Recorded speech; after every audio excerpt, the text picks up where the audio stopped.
नमस्ते। हिंदी भाई जल सिंह सर की ऑनलाइन क्लास में आपका स्वागत है। तो हम राम की शक्ति पूजा जो हमारी लंबी कविता है निराला की, उसकी हम व्याख्या कर रहे थे, अध्ययन कर रहे थे, जो कि आरपीएससी फर्स्ट ग्रेड के पाठ्यक्रम में इस कविता को सम्मिलित किया गया है। और इसके हमने लगभग 18 पद पढ़ लिए थे, जिसमें हम राम और विभीषण के मध्य जो वार्तालाप हो रहा था उसका अध्ययन कर रहे थे। तो यानी जो विभीषण है, ये यानी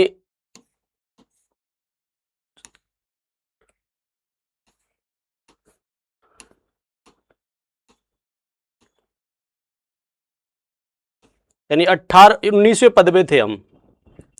यानी ऊपर की पंक्ति में लिखा हुआ है, मैं बना किंतु लंकापति धिक धिक राघव धिक धिक। यानी जब विभीषण राम के पास आया था लंका को छोड़कर, तो भगवान राम ने उन्हें वचन दिया था कि हम रावण को परास्त करके, रावण को युद्ध में हरा के और लंका का राजा आपको बनाएंगे। तो वो भगवान राम को उसी वचन को याद दिलाता हुआ कहता है कि आज जो आपके चेहरे पर ये उदासी है, आप युद्ध नहीं लड़ रहे हो, इसका कोई कारण क्या नहीं हो सकता। तो सवाल तो इसलिए कहा है कि मैं बना किंतु लंकापति दिक दिक राघव दिक दिक, फिर तो मैं लंकापति क्या बन लिया। सब सभा रही निस्तब्ध राम के स्तिमित नयन, छोड़ते हुए शीतल प्रकाश देखते विमन। जैसे ओजस्वी शब्दों का जो था प्रभाव, उसे ने इन्हें कुछ चाव ने कोई दुराव। जो होवे शब्द मात्र मैत्री के समुन रखते, पर जहां गहन भाव के ग्रहण की नहीं सकते। कुछ क्षण तक रहकर मौन सहज निज कोमल स्वर, बोले रघुमणि मित्र वर विजय होगी न समर। ये नहीं रहा नर वानर का राक्षस से रण, उतरी पा महाशक्ति रावण से आमंत्रण। न्याय जिधर उधर सकते कहते छल छल, हो गए नयन कुछ बूंद पुनः ढल के द्रगजल। रुक गया कंठ चमका लक्ष्मण का तेज प्रचंड। तो यानी जब विभीषण राम से कहता है तो सब सभा रही निस्तब्ध राम के स्तमित नयन, यानी सारी जो सभा थे, सारी जो वानर सेना, जितने भी सेनापति वहां बैठे हुए थे, वो सारी सभा क्या थे? स्तब्ध थी। राम के स्तमित नयन, स्तमित का मतलब ये होता है अध खुले, यानी राम के जो नेत्र थे वो कैसे थे? अध खुले थे। स्तमित नयन का मतलब कैसा हुआ? अध खुले नेत्र थे भगवान राम के, कि भगवान राम के जो नेत्र थे, स्तमित का मतलब कैसे? अर्ध खुले नयन थे। कैसे थे? आधे खुले हुए और आधे बंद। तो अर्ध खुले नेत्रों से वो देख, छोड़ते हुए शीतल प्रकाश देखते विमन, अर्थात उनकी आंखों से कोई क्रोध नहीं था, उनकी आंखों से कैसा? शीतल प्रकाश निकल रहा था। देखते विमन, यहां मन के आगे वि उपसर्ग लगाया है, यानी उनका जो मन था वो दुखी मन था, चिंताग्रस्त था, इसलिए उसे क्या कहा है बताओ? विमन कहा है। जैसे ओजस्वी शब्दों का जो था प्रभाव, उससे नई ने कुछ चाव न हो कोई दुराव। यानी विभीषण काफी ओजस्वी शब्द कहकर राम के उत्साह को बढ़ाना चाहते हैं, लेकिन उन ओजस्वी शब्दों का कोई भी प्रभाव राम के ऊपर नहीं था। उससे नई ने कुछ चाव, यानी ना तो इन ओजस्वी शब्द सुनने की उसकी इच्छा थी और न ही उनके प्रति कोई दुराव का भाव था, यानी विरोध का भाव था। यानी ना तो उनमें इच्छा थी, ना उनके प्रति क्या बताओ? विरोध का भाव था।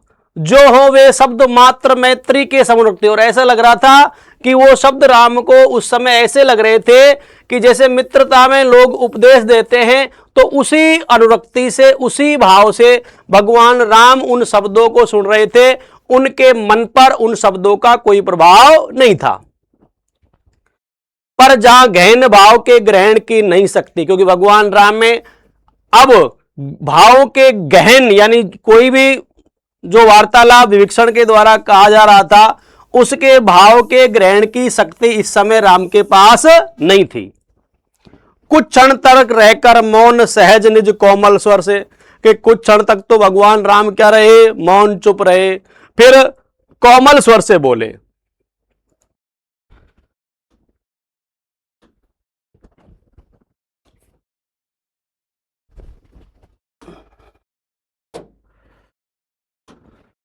कॉमर्सल से बोले रघुवंश रघुमणि मित्रवर विजय होगी ने समर, ये नहीं रहा नर वानर का राक्षस से रण। तो भगवान राम कहते हैं कि बोले रघुमणि, यानी रघुमणि किसे कहा है? भगवान राम को, कि मित्रवर विजय होगी ने समर, कि हे मित्रवर इस युद्ध में हमारी विजय क्या नहीं होगी। ये नहीं रहा नर वानर का राक्षस से रण, कि ये नर और वानर का राक्षसों से युद्ध ये नहीं रहा है। उतरी पा महाशक्ति रावण से आमंत्रण, कि रावण से आमंत्रण पाकर और महाशक्ति स्वयं इस युद्ध में उतर आई है। अतः ये नर और वानर का युद्ध रावण से नहीं, किससे हो रहा है? महाशक्ति से। किससे हो रहा है? महाशक्ति से। अन्याय जिधर है उधर है शक्ति, की शक्ति किधर है? क्योंकि जो रावण है वो अन्यायी और अत्याचारी है, और शक्ति भी उसी के क्या बताओ साथ है। कहते छल छल, इस प्रकार भगवान राम कहते हुए क्या बताओ भाव विभोर हो गए नयन कुछ बूंद पुनः ढल के द्रग जल।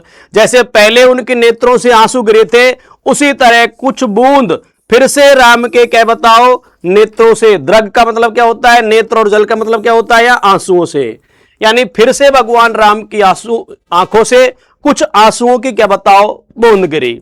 रुक गया कंठ, और अत्यधिक भावुकता के कारण उनका क्या बताओ गला रुंध गया। क्या रुंध गया? गला।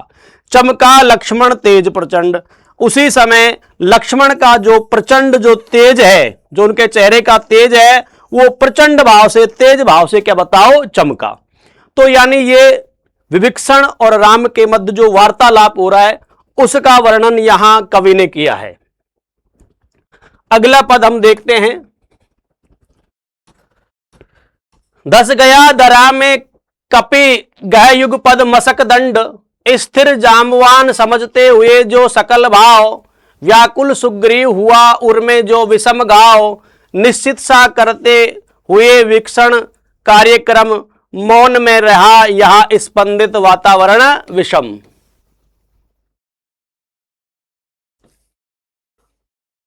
तो इस प्रकार इसमें धस गया धरा में कपि गह युग पद मसक दंड,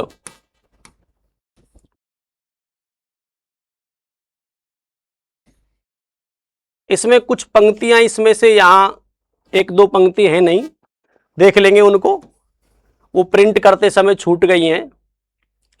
धस गया धरा में कपि गह युग पद मसक दंड, तो इसमें हमें यहां से धस गया धरा में कपि गह युग, यानी उस समय जब भगवान राम ने यहां कायरता की बात की, यहां जब भगवान राम विचलित हुए तो उस समय जो कपि वानर थे उसके दोनों पैर लज्जा से धरा में धस गए। यानी इससे पहले एक दो पंक्ति थी उसमें वो यही पंक्ति छूट गई हैं। वैसे मेरे जो जैसे याद है कि एक तो इसमें ये पंक्ति है कि जो रावण है ना, यानी उसको शक्ति गोद में ऐसे लेके बैठी है जैसे चंद्रमा अपने कलंक को लेकर बैठता है, और वह शक्ति उस रावण का साथ दे रही। तो दो एक पंक्ति इसमें रह गई है, इतना उनका कोई कठिन अर्थ नहीं है। धस गया धरा में कपि गए, यानी इस समय जब भगवान राम की ये बातें सुने तो जो कपि का मतलब कौन है बताओ? हनुमान। उस समय दोनों पैर लज्जा से उनके किसमें धस गए बताओ? धरा में। किसमें धर गए? धरा में। मशक दंड स्थिर जाम्बवान, मशक दंड का मतलब होता है मजबूत भुजा वाले। मशक दंड का मतलब क्या होगा? मजबूत भुजाओं वाले। स्थिर कौन बताओ? जाम्बवान, यानी जाम्बवान की जो भुजाएं थी ना वो बड़ी क्या बताओ ताकतवर थी, इसलिए कहा है मशक दंड, यानी मजबूत भुजाओं वाले कौन बताओ? जाम्बवान।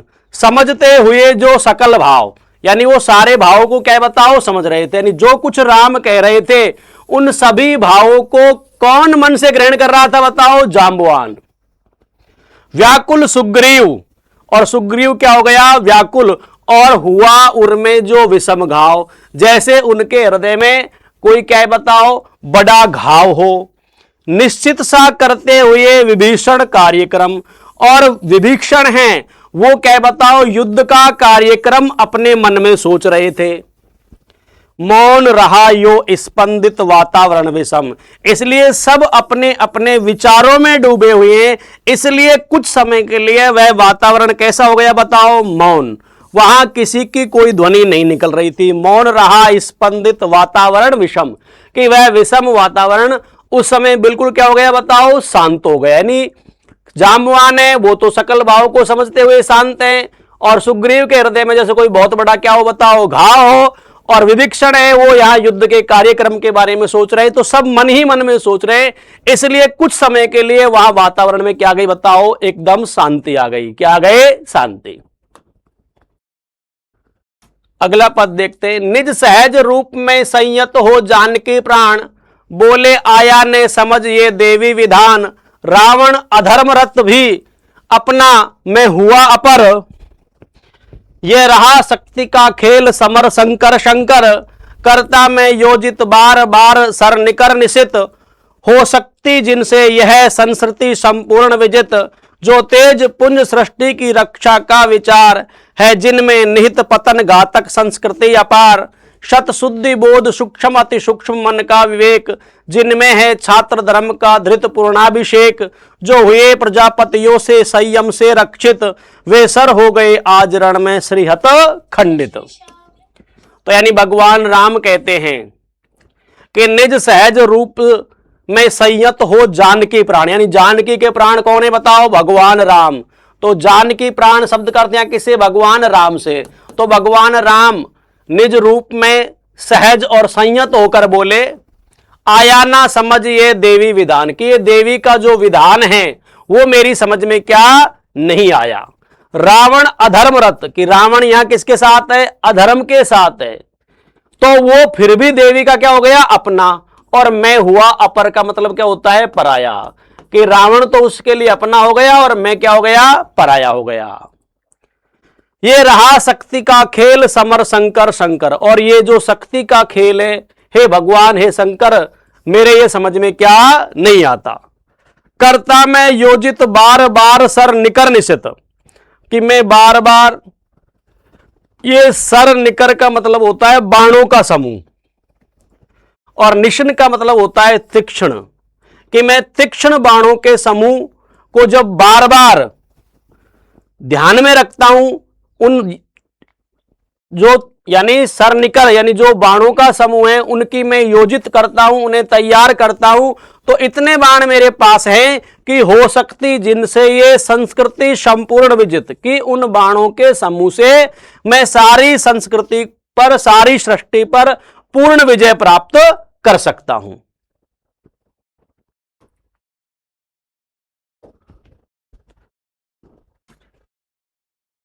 जो तेज पुंज सृष्टि की रक्षा का विचार, जिन बाणों के अंदर इतना तेज और प्रकाश है कि वो मैंने सृष्टि के क्या बताओ रक्षा के विचार से उन बाणों का संधान किया था, है जिनमें निहित पतन घातक संस्कृति अपार, यानी वास्तव में इस संस्कृति का पतन घातक अपार, यानी इस संस्कृति के पतन की शक्ति उनमें अपार भरी हुई है।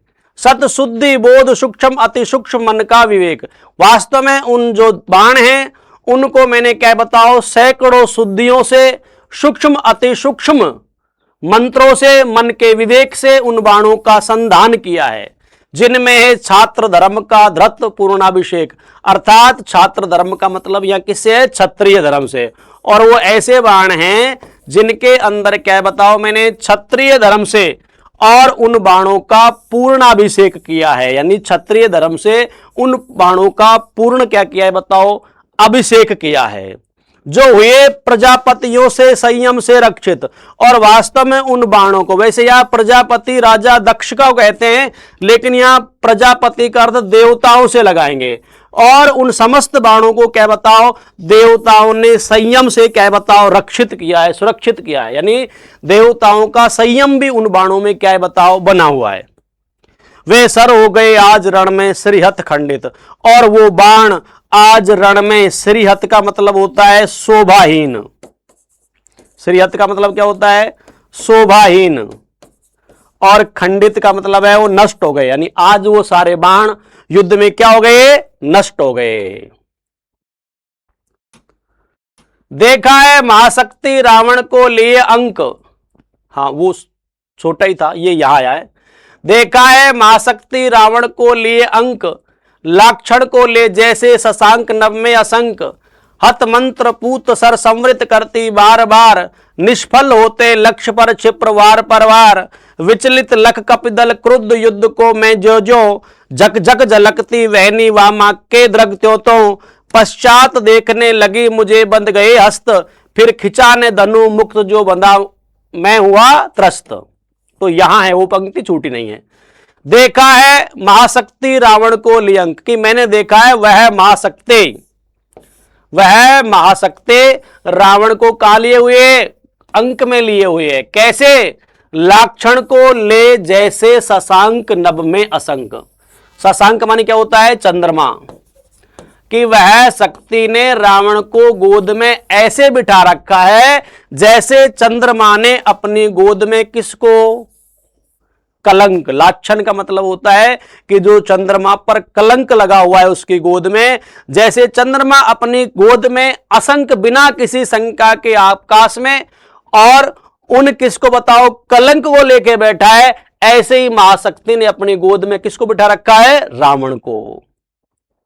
है मंत्र पूत सर संवृत करती बार बार, यानी वास्तव में मेरे द्वारा जो मंत्रपूत शरबाण हैं वो हत यानी नष्ट हो जाते हैं। संवृत करती बार बार, उन सभी बाणों को वह क्या बताओ नष्ट कर देती है। कौन नष्ट कर देती है? महाशक्ति। निष्फल होते लक्ष्य पर क्षिप्र वार पर वार, और वास्तव में जब मैं वार पर वार करता हूं तो वो बाण मेरे क्या हो जाते हैं? अपने लक्ष्य से क्या हो जाते हैं? निष्फल हो जाते हैं, अर्थात उन्हें लक्ष्य की प्राप्ति क्या नहीं होती। विचलित लख कपिदल क्रुद्ध युद्ध को मैं जो जो, फिर मैं देखता हूं कि वास्तव में वो वानरों का दल है, वो क्या बताओ विचलित हो रहा है, क्योंकि शक्ति उस पर, रावण रूपी शक्ति उस पर प्रहार कर रही है। क्रुद्ध युद्ध को मैं जो जो, और मैं जितना क्रुद्ध होकर उस युद्ध को देखता हूं।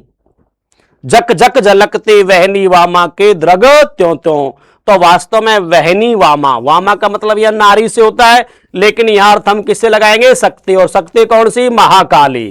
कि जो जो मैं क्रोध करके उधर देखता हूं, उसी जब भी उसकी तरफ देखता हूं तो झकझक का मतलब है बहुत तेज चमकती हुई वह वहनी अग्नि वामा के नेत्रों से मुझे त्यों त्यों मेरी ओर क्या बताओ और अधिक बढ़ती हुई दिखाई देती है। तो कहने का मतलब है कि भगवान राम कहते कि जब मैं विचलित होकर उस कपिदल को क्रुद्ध होकर जब युद्ध में मैं देखता हूं, क्रोध करता हूं, तो वास्तव में वो वामा यानी कहने का मतलब महाशक्ति की आंखों में अग्नि मुझे उतनी ही तेज मेरी ओर दिखाई देती है।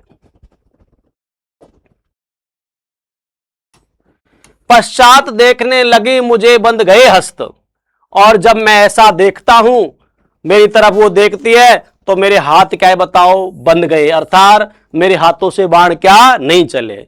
फिर खिंचा ने धनु, फिर मैं धनुष को क्या बताओ नहीं खींच पाया। मुक्त जो बंधा हुआ त्रस्त, अर्थात कहने का मतलब है कि मैं मुक्त होते भी क्या बताओ बंध जाता हूं। यानी वैसे तो मैं मुक्त हूं, लेकिन महाशक्ति के इस प्रहार को देखता है तो मैं मुक्त होते हुए भी किसमें? बंधन में बंध गया। और त्रस्त का मतलब है भयभीत, यानी उस रूप को देखकर मुझे बड़ा भय, या मैं स्वयं में क्या बताओ हार मान चुका हूं, त्रस्त हो चुका हूं। क्यों? या कहना मुक्त जो बंधा हुआ, मैंने मुक्त होकर भी अपने आप को क्या मानता हूं? मैं बंधा हुआ, और इसलिए मैं उस शक्ति के सामने क्या हो गया? त्रस्त हो गया, हार गया।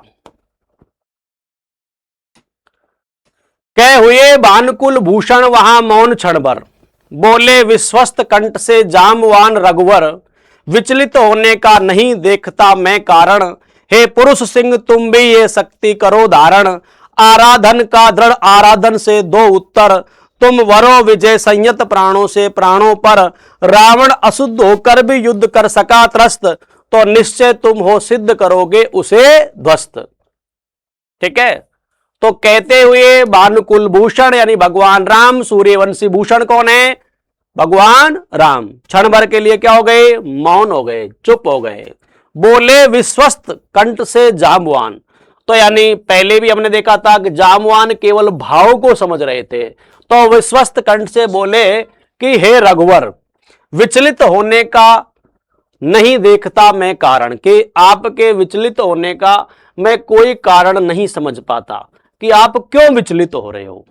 हे पुरुष सिंह, तुम भी ये शक्ति को करो धारण, कि जो शक्ति रावण के पास है उस शक्ति को क्या है, आप भी धारण कर सकते हो। आराधन का दृढ़ आराधन से दो उत्तर, अगर रावण के पास शक्ति है तो आप उसका जवाब शक्ति से ही दो, यानी आराधन का दृढ़ आराधन से दो उत्तर, अर्थात शक्ति का सामना किससे करो, शक्ति से करो।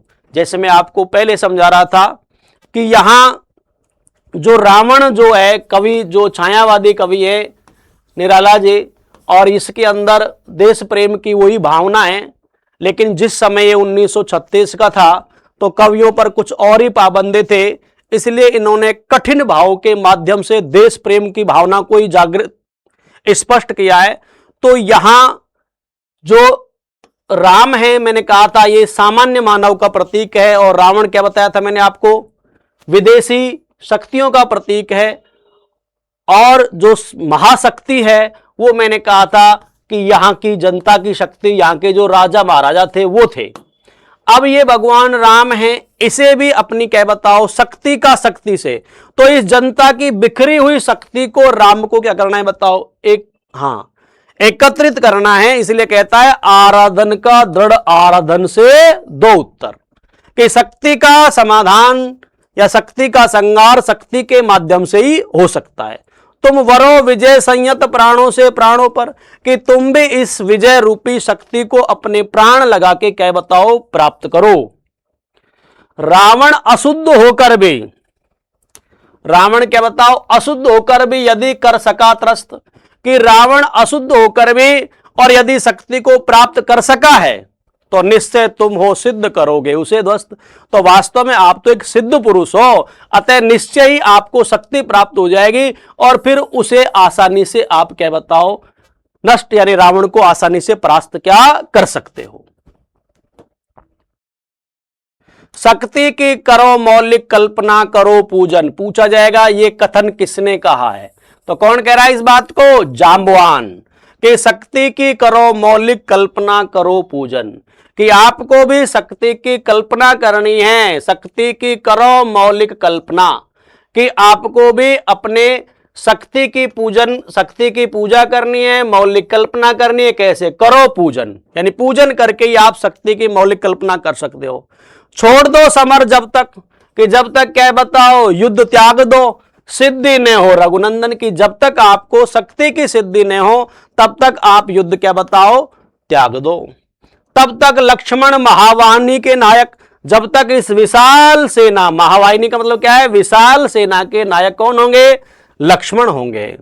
ठीक है, मध्य मार्ग में अंगद, दक्षिण श्वेत सहायक, यानी लक्ष्मण जो है वो इसके नायक होंगे और अंगद है वो दक्षिण में होंगे। श्वेत सहायक का मतलब है ये इनका श्वेत वो था है ना, तो वो दक्षिण में होंगे। मैं भल्ल सैन्य है वाम पार्श्व में हनुमान, कि मैं हूं भल्लपति यानी भालुओं का सेनापति, और वाम और पार्श्व में कौन है बताओ, हनुमान। नल नील छोटे कपिगण उनके प्रधान, और कौन बताओ, नल नील छोटे कपिगण और उनके प्रधान कौन, शीघ्रव विभीषण अन्य यूथपति यथा समय आएंगे। रक्षा हित जहां भी होगा भय, कि जहां भी सेना को लगे कि यहां हमारी परास्त हो रही है तो ये ऐसे प्रधान है कि जहां इनकी जरूरत पड़ेगी वहां ये क्या बताओ आ जाएंगे। ठीक है, तो वो कह रहा है कि कोई नहीं, आप तो शक्ति का पूजन करो, शक्ति को प्राप्त करो, और सेना का संचालन तो कौन बताओ, लक्ष्मण कर लेंगे, महानायक हैं वो मार्ग में मध्य में रहेंगे, अंगद है वो दक्षिण में रह जाएगा, और वाम बाएं भाग में हनुमान जी हैं, मैं हूं भल्ल सेनापति हैं, नल नील छोटे कपिगण उनके प्रधान सुग्रीव विभीषण और अन्य जो यूथपति यानी योद्धाएं हैं वो यथा समय आएंगे। रक्षित जहां भी होगा भय, यानी जहां भी ऐसा लगेगा यहां आवश्यकता है तो वो वहां उपस्थित क्या हो जाएंगे। तो यानी जाम्बवान ने यहां भगवान राम को शक्ति को प्राप्त करने के लिए प्रेरित किया है और युद्ध का संचालन कैसे करना है वो सारा बता दिया। खिल गई सभा उत्तम निश्चिति है भल्लनाथ, कह दिया वृद्ध को मान राम ने झुका माथ। हो गए ध्यान में लीन पुनः करते विचार, देखते सकल तन पुलकित होता बार बार। कुछ समय अनंतर इंदिवर निंदित लोचन, खुल गए रहा निष्फलक भाव में मंजित मन। बोले आवेग रहित स्वर से विश्वास स्थित। तो देखो, खिल गई सभा उत्तम निश्चय ये भल्लनाथ, यानी सारी सभा प्रसन्नचित्त हो गए। और यानी हे भल्लनाथ यानी किसने, जाम्बवान ने जो ये निश्चय किया है वो बहुत ही, जो विचार दिया है बहुत ही क्या बताओ उत्तम है। कह दिया वृद्ध को मान राम ने झुका माथ, और भगवान राम ने भी माथा झुकाकर, क्योंकि वास्तव में जाम्बवान उसमें सबसे वृद्ध थे सेना में। तो जैसे हम अपने बुजुर्गों के मान सम्मान में हां कर देते हैं उनकी बात को रखने के लिए, ऐसे ही भगवान राम ने सिर झुकाकर, और किसकी बात को, हां जाम्बवान की बात को क्या बताओ माना। कह दिया वृद्ध को मान राम ने झुका माथ, और राम ने भी सिर झुकाकर और उनके इस विचार को क्या बताओ स्वीकार कर लिया। हो गया ध्यान में लीन पुनः करते विचार, तो फिर भगवान राम ध्यान में लीन हो गए और पुनः क्या बताओ विचार करते रहे। देखते सकल तन पुलकित होता बार बार, अर्थात देखते सकल तन पुलकित होता बार बार, अर्थात जब वो सारे जो वानर हैं उन्होंने भगवान राम को इस तरह देखा तो उनका तन क्या हो गया बताओ, पुलकित हो गया। कुछ समय अनंतर इंदिवर निंदित लोचन, कि कुछ समय के लिए भगवान राम स्वयं के अंदर अनंतर ध्यान में खोए। इंदिवर निंदित लोचन, इसका मतलब, इंदिवर का मतलब होता है कमल, इंदिवर का मतलब क्या होता है कमल, और लोचन का मतलब क्या होता है नेत्र, और निंदित का मतलब लजाने वाले, यानी कमल से भी ज्यादा सुंदर बताया है लोचन को। तो ऐसी स्थिति में व्यतिरेक अलंकार होता है कि वास्तव में कमल को भी लजाने वाले क्या बताओ नेत्र। कुछ समय के लिए तो बंद हुए, खुल गए, फिर अचानक क्या बताओ वो खुल गए। रहा निष्पलक भाव में मंजित मन, और कहने का मतलब है फिर उनका जो मन है वो फिर से निष्पलक भाव में मंजित मन, और कहने का मतलब है कि फिर बिना पलकों के और अपने मन के भाव में वो क्या बताओ डूब गए। मंजित का मतलब भाव में स्नान करने से, अर्थात यह अर्थ यह है कि फिर भगवान निष्पलक होकर अपने मन के भाव और विचारों में क्या बताओ खो गए। बोले आवेग रहित स्वर से विश्वास स्थित, और फिर आवेग रहित स्वर से और बड़े विश्वास के साथ वो बोले, मात 10 भुजा विश्व ज्योति मैं हूं आश्रित, हो विद्ध शक्ति से है खल महिषासुर मर्दित, जर रंजन चरण कमल तल धन्य सिंह गर्जित, यह मेरा प्रतीक मात समझा इंगित, मैं इस सिंह इसी भाव से करूंगा अभिनंदित। कुछ समय स्तब्ध हो रहे राम छवि में निमग्न, फिर खोले पलक कमल ज्योतिर्दल ध्यान लग्न, है देख रहे मंत्री सेनापति वीरासन, बैठे उमड़ते हुए राघव का स्मित आनंद।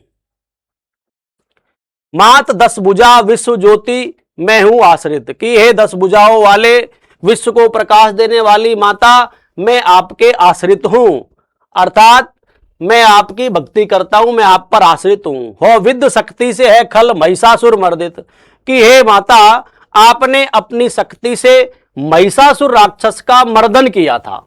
तो ये महिषासुर क्या बताओ राक्षस है, जिसको महाशक्ति यानी काली, महाशक्ति काली ने क्या बताओ संहार किया था। हाँ, जनरंजन चरण कमल तल धन्य सिंह गर्जित, और आपके जो चरण कमल हैं, जनरंजन का मतलब है जहां प्रत्येक व्यक्ति को क्या बताओ, हाँ आपके चरणों में स्थान मिलता है, उन्हीं वही चरण कमल तल धन्य सिंह गर्जित, यानी उन्हीं चरण कमलों के नीचे क्या बताओ सिंह क्या बताओ गर्जित रहता है, यानी सिंह माता के जो चरणों किस पर है बताओ सिंह पर, तो यानी सिंह हमेशा क्या बताओ गरजता रहता है।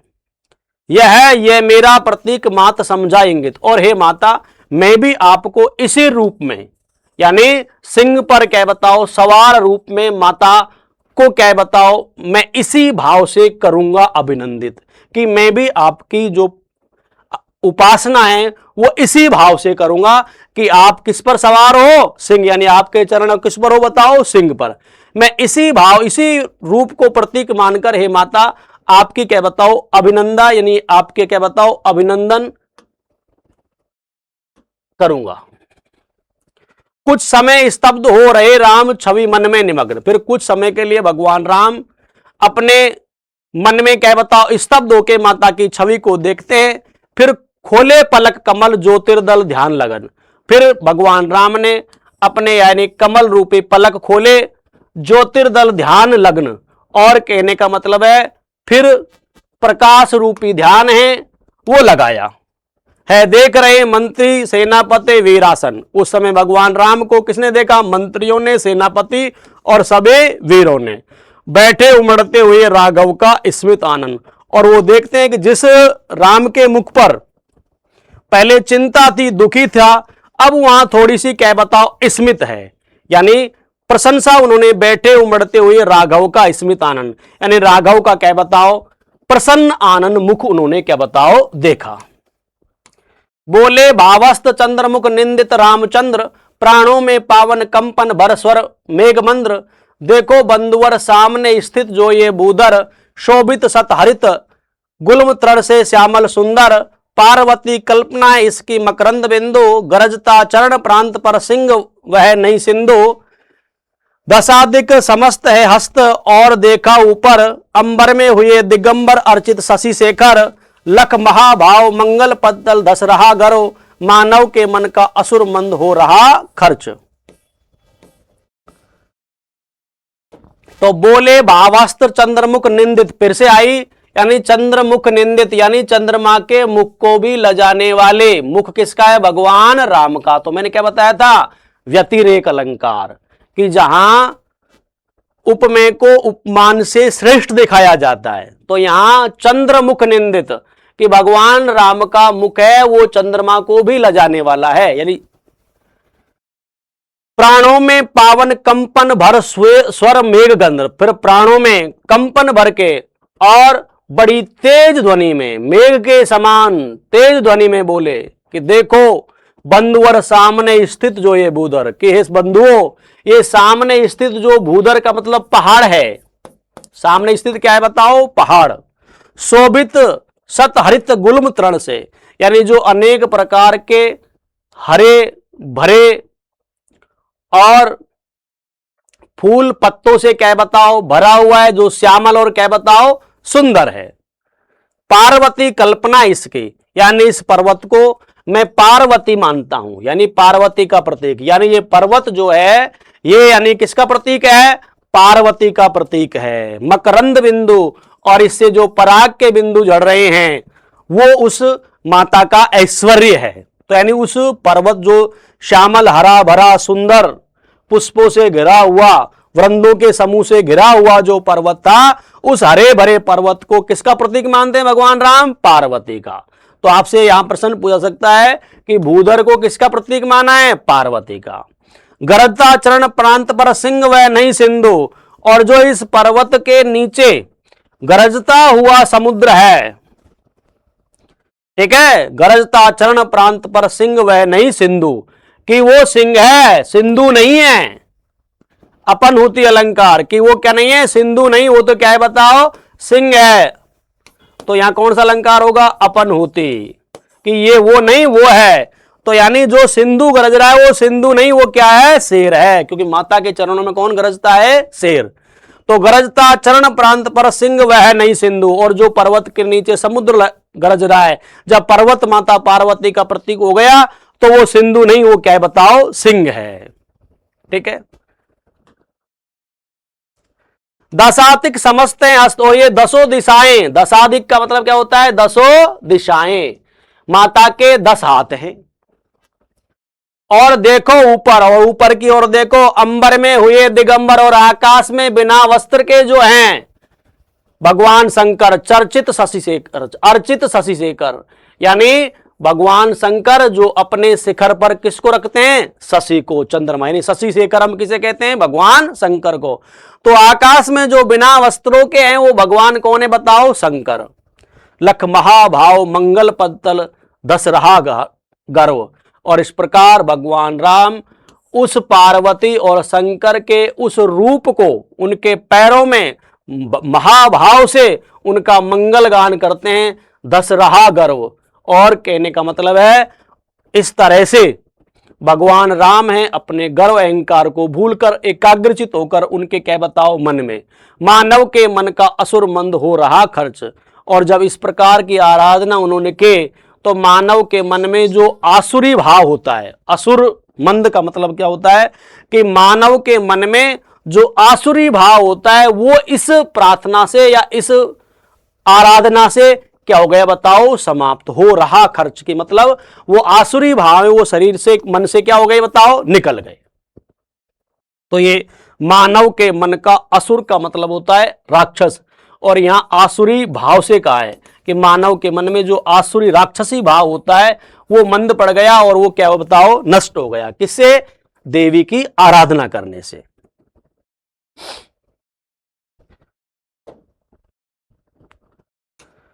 फिर मधुर दृष्टि से प्रिय कपि को खींचते हुए बोले प्रियतर स्वर से अंतर सींचते हुए, चाहिए हमें 108 कपि इंदवर, कम से कम अधिक और हो अधिक और सुंदर। जाओ देवी दय उषा काल होते सत्वर, तोड़ लाओ वे कमल लौट कर लड़ो समर। अवगत हो जाम्बवान से पथ दूरत्व स्थान, प्रभु पद रज सिर धर चले हर्ष भर हनुमान। राघव ने विदा किया सबको जानकर समय, सब चले सदै राम की सोचते हुए विजय। फिर मधुर दृष्टि से प्रिय कपि, फिर भगवान राम मधुर दृष्टि से प्रिय हनुमान, प्रिय कपि का मतलब कौन है? प्रिय हनुमान को खींचते हुए बोले कि बोले प्रियतर स्वर से अंतर सींचते हुए, और बोले यानी स्वर से हृदय में अपने भावों को रोकते हुए सींचते हुए, और वो हनुमान जी से प्रिय स्वर में यानी मधुर वचन में बोले क्या कि चाहिए हमें 108 कपि इंदवर के। हनुमान हमें 108 इंदिवर यानी कमल चाहिए। इंदिवर का मतलब क्या होता है? कमल। और कितने चाहिए? 108 कम से कम, कि कम से कम कितने? 108 तो होने चाहिए, अधिक हो तो और भी अच्छी बात है, अधिक और हो अधिक और सुंदर, कि यदि और अधिक होंगे तो बड़ी अच्छी बात है, लेकिन कम से कम हमें क्या बताओ? 108 पुष्प चाहिए। जाओ देवीद है, एक ताल है जहां ये कमल खिलते हैं, स्थान का नाम है क्या बताओ? देवीद है।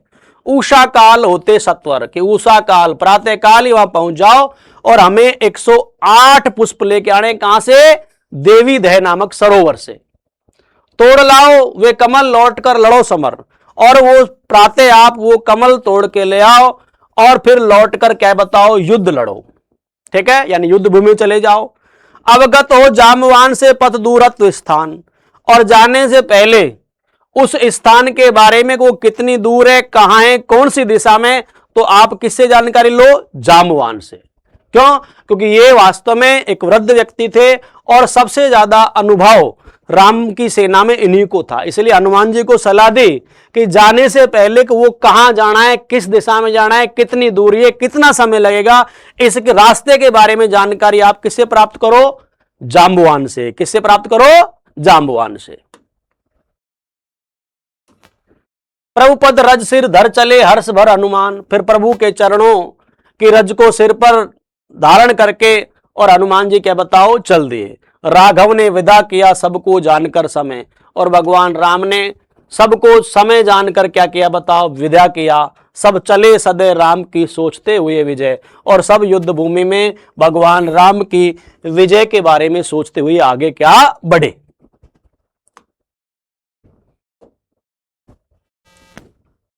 निसी हुई विगत नभ के ललाट पर प्रथम करण, अर्थात रात्रि समाप्त हो गई। निसी हुई विगत का मतलब रात्रि क्या हो गई? समाप्त हो गई। और नभ के आकाश के मस्तक पर प्रकाश की क्या बताओ? प्रथम किरण आ गई।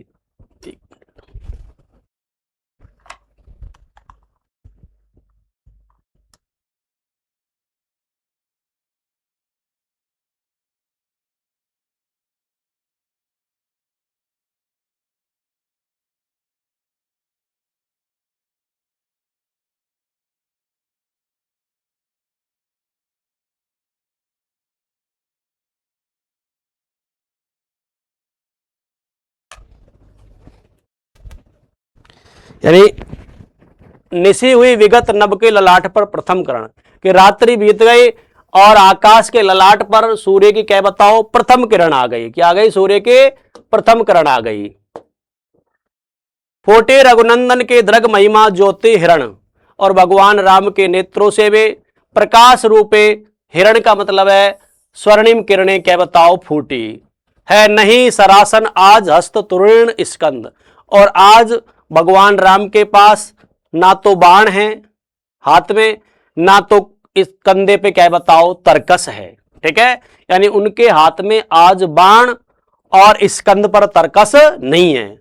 वह नहीं सोता निविड़ जटा दृढ़ मुकुट बंद, और आज भगवान राम ने अपने जटाओं का जो मुकुट है वो भी नहीं बांधा। यानी भगवान राम रोज जटाओं को बांधकर मुकुट धारण करते थे, आज राम के ऊपर यानी जटाओं का मुकुट भी बंधा हुआ नहीं है, जटाएं बिखरी हुई हैं। सुन पड़ता सिंहनाद रण कोलाहल अपार, और भगवान राम को सुनाई दे रहा है, यानी सुन पड़ता सिंहनाद रण कोलाहल अपार, और भगवान राम को आज उस युद्ध का कोलाहल है वो भी सुनाई नहीं दे रहा है। बिल्कुल, कि वो उनका ध्यान आज आराधना में है, तो युद्ध का जो सिंहनाद है वो भी नहीं सुन रहा है।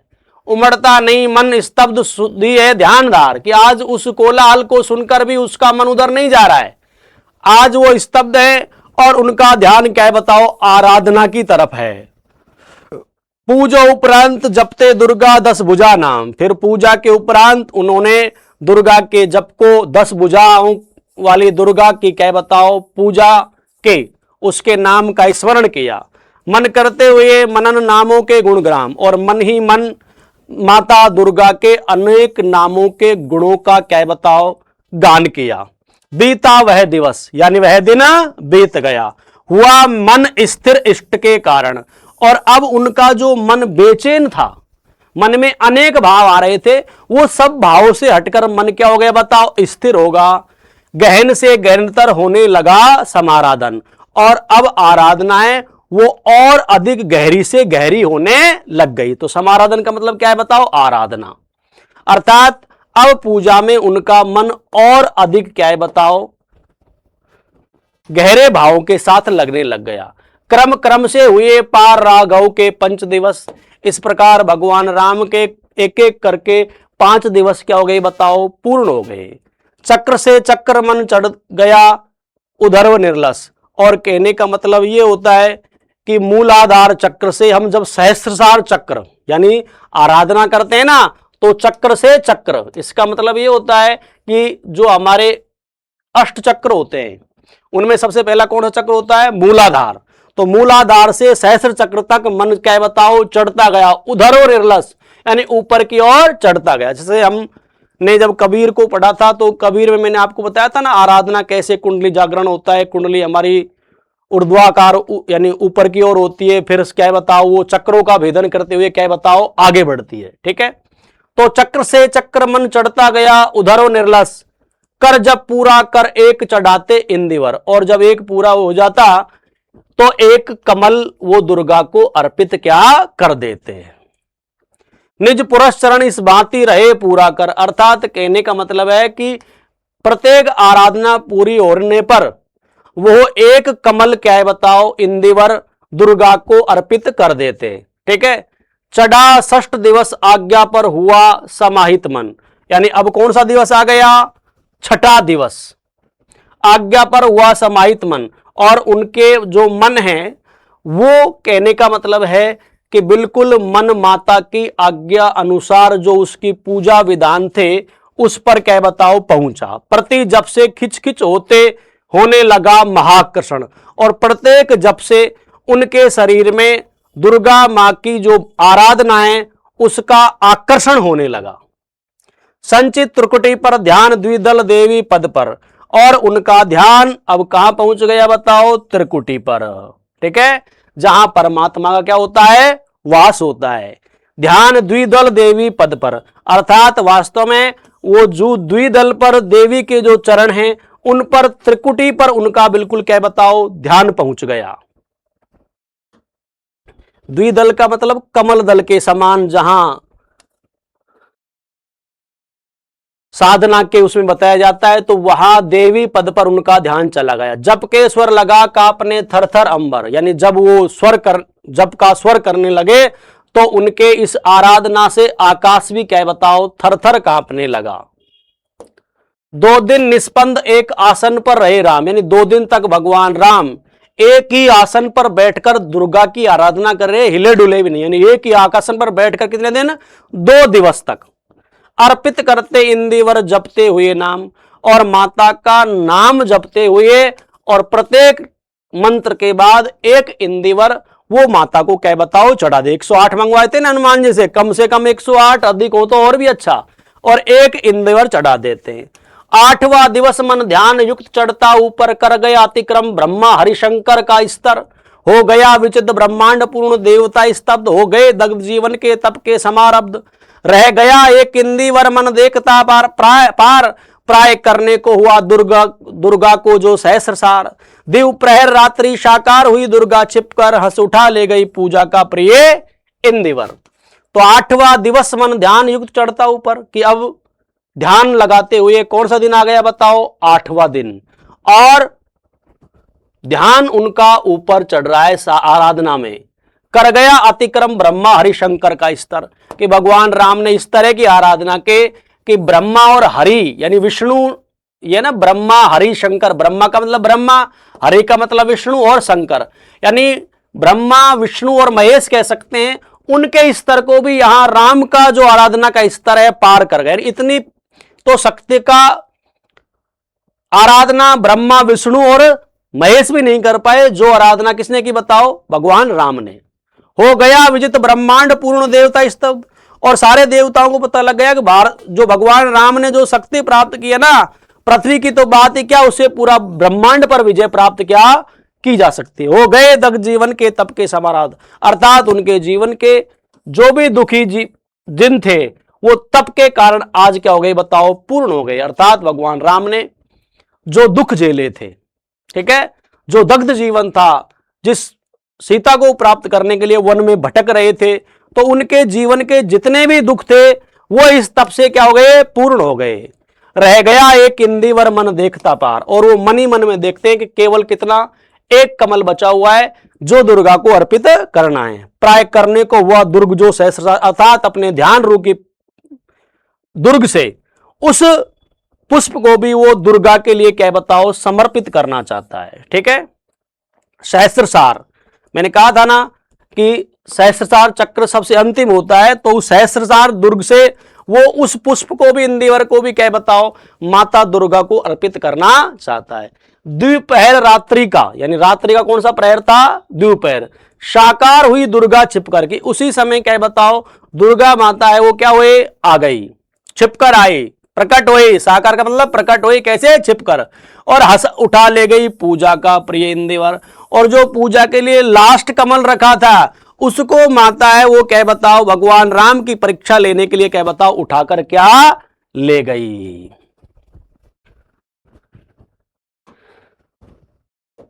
कौन उठा ले गई? दुर्गा। यह अंतिम जप ध्यान में देखते चरण युगल, राम ने बढ़ाया कर लेने को नील कमल, कुछ लगाने हाथ हुआ सहसा स्थिर मन चंचल, ध्यान की भूमि से उतरे खोले पलक विमल, देखा वह रिखिस्तान ये जप का पूर्ण समय, आसन छोड़ना आसिद्धि भर गए नयन द्वय, धिक जीवन को जो पाता ही आया विरोध, धिक जीवन जिसके लिए सदाई किया शोध, जान की हाय उद्धार प्रिया का हो न सका। तो ये अंतिम जप ध्यान में देखते चरण युगल, कि भगवान राम ध्यान के यानी अंतिम उसमें है, और दोनों यानी दुर्गा महाशक्ति के दोनों युगल चरणों पर उनका क्या बताओ? ध्यान है। राम ने बढ़ाया कर हाथ लेने को नील कमल, कि वो नीला कमल जो है वो किसका अर्पित करेगा?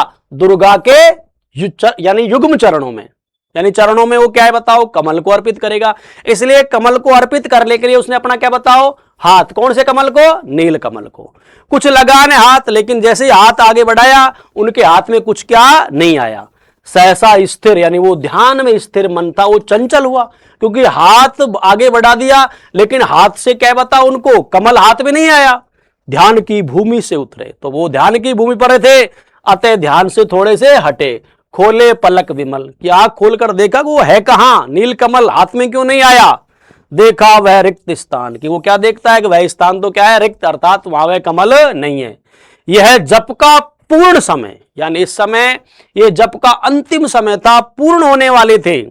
आसन छोड़ना असिद्धि, अब आसन से उठकर यदि कमल लेने के लिए जाएगा तो राम को सिद्धि प्राप्त क्या नहीं होगी। भर गए नयन द्वय, अर्थात राम के दोनों नेत्र क्या भर गए। दिक जीवन को जो पाता ही आया विरोध, बहुत ही इंपॉर्टेंट और चर्चित पंक्ति है निराला के दिक जीवन को जो पाता ही आया विरोध, और दिक जीवन जिसके लिए सदाई किया शोध। तो ये पंक्ति बड़ी चर्चित पंक्ति है, क्योंकि ये जो पंक्ति है, दिक जीवन को जो पाता ही आया विरोध, यहां जो हमारे सरस्वती पत्रिका के संपादक हैं महावीर प्रसाद द्विवेदी, उन्होंने ये आरोप लगाया था कि यहां निराला अपने स्वयं के जीवन के दुखों का चित्रण कर रहा है इस कविता के माध्यम से, इसलिए इसको सरस्वती पत्रिका में छापने से उन्होंने मना कर दिया था, क्योंकि जैसा राम का जीवन है वैसे किसका रहा था, निराला का। तो ये बात राम के लिए कही, दिक जीवन को जो पाता ही आया विरोध है, यानी हम राम के पक्ष में देखेंगे तो सीधा है कि जब भगवान राम थोड़े बड़े हुए तो विश्वामित्र ले गए, बड़े बड़े राक्षसों का संहार किया, फिर कहने का मतलब विवाह हुआ, उसके बाद वनवास हो गया, फिर वनवास में आए, सीता का हरण, लक्ष्मण मूर्छित, तो कहता है कि मैंने जीवन भर क्या बताओ, हाँ, दिक जीवन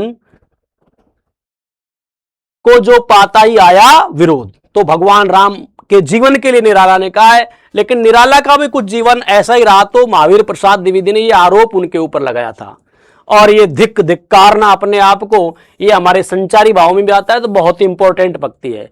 दिक साधन जिसके लिए सदाई किया शोध, एक ऐसी साधना क्या जिसके लिए हर बार ही क्या बताओ शोध करना पड़े, है ना, चिंतन करना पड़े, समस्याओं का सामना करना पड़े।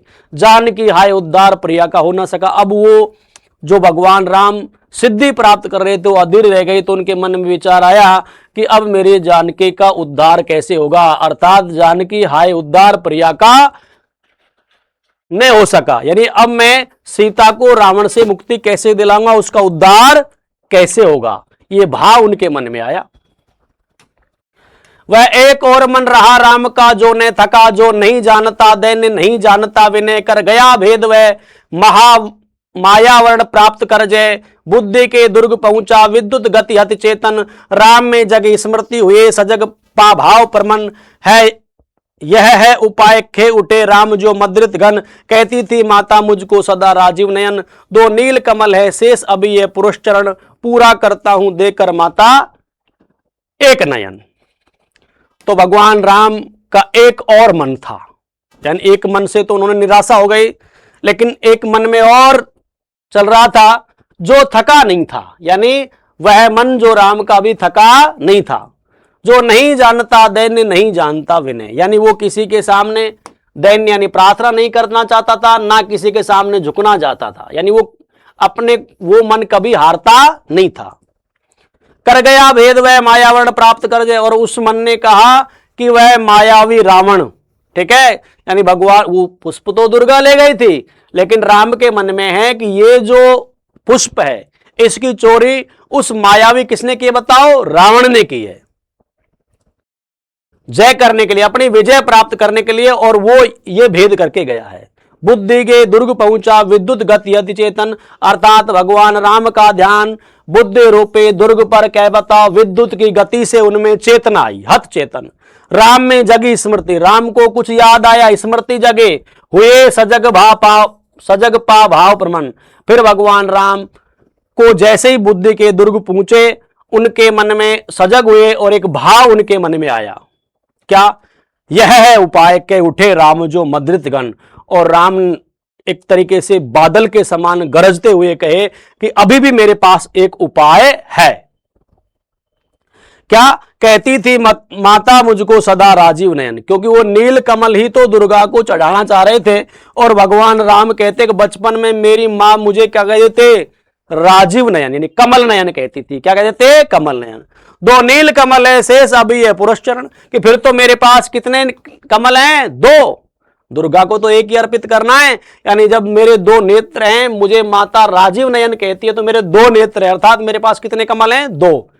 तो कहने का मतलब दो नील कमल शेष अभी है पुरस्चरण, की एक आंख देकर, ठीक है, एक को देकर मैं इसको पूरा कर सकता हूं, पूरा करता हूं देकर मात को एक नयन, यानी इस रिक्त स्थान को पूरा कर सकता हूं मैं अपनी मां को, यानी दुर्गा मां को एक नेत्र, क्या बताओ, देकर।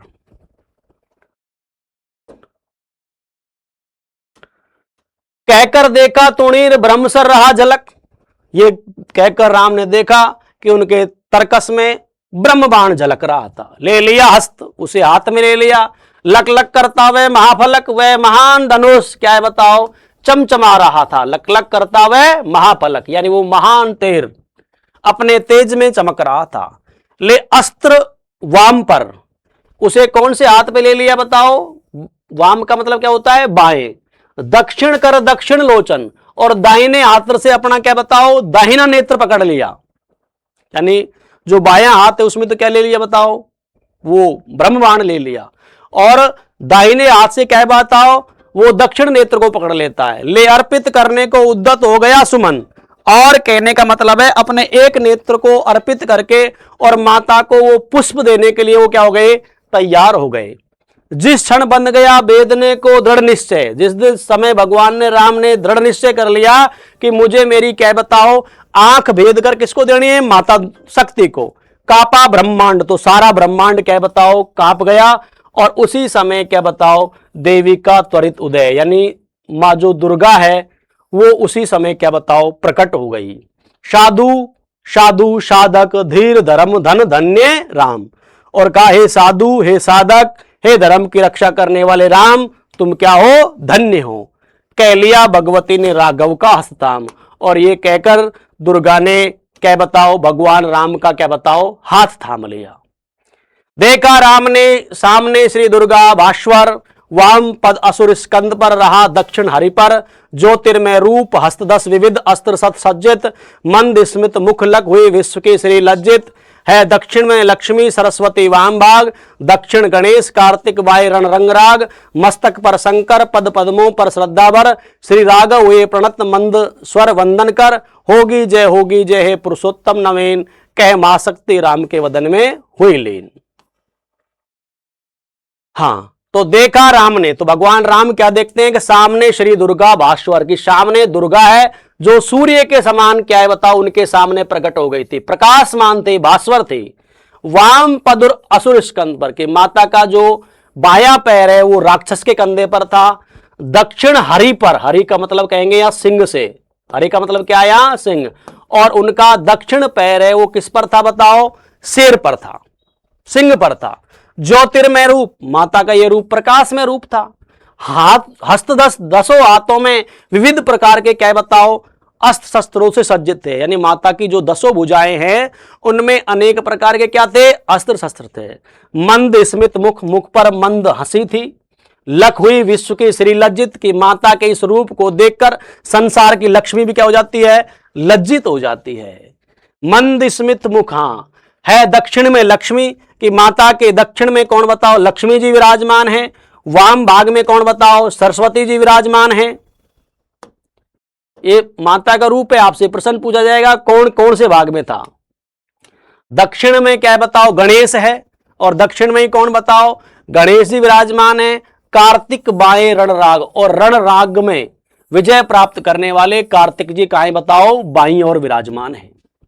मस्तक पर शंकर, माता दुर्गा के मस्तक पर कौन है बताओ? शंकर भगवान है।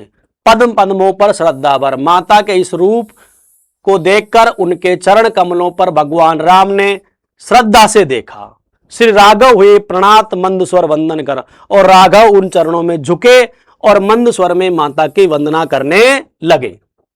होगी जय होगी हे पुरुषोत्तम नवीन, माता ने आशीर्वाद दिया कि हे पुरुषोत्तम नवीन भगवान राम, आपकी क्या होगी? जय। और महाशक्ति राम के वदन में हुई लीन, और यह कहकर वो महाशक्ति भगवान राम के वदन का मतलब शरीर में क्या हो गई बताओ? लीन हो गई। ठीक है, अर्थात महाशक्ति भगवान राम के वदन में क्या हो गए, लीन। तो ये हमारा राम की शक्ति पूजा था पाठ। अगर आप तीनों क्लास हमारी 3 बन चुकी हैं, अगर इनको एक बार पढ़ लोगे तो शायद कोई प्रश्न इससे बाहर क्या नहीं जाएगा। Thank you.